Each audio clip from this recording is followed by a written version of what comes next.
السلام عليكم سو dhawaada asxaabta kurin channelka Ekesom kuna soo dhawaada muuqaal xiiso badan balse inta ayna bilaabin muuqaalkeena fadlan hadaad nagu cusub tahay subscribe dhagan belalkana furo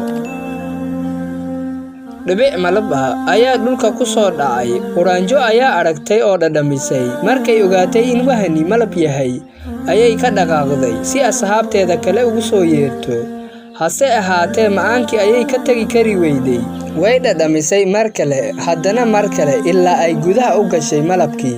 markii ay ka dheregtay ayay dhamacday inay ka baxdo malabka hase ahaatee way awoodi weyday oo malabkii ayaa sida xabagta ugu dhigay sidaas ayayna ku dhimatay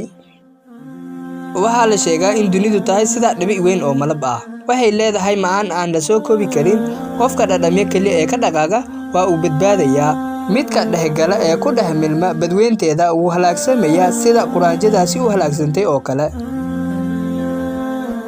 waad ku mahadsan tahay daawashada muuqaalkan fadlan hadaad nagu cusub tahay subscribe dhagan belalkana furo si muuqaal walba ku soo gaaro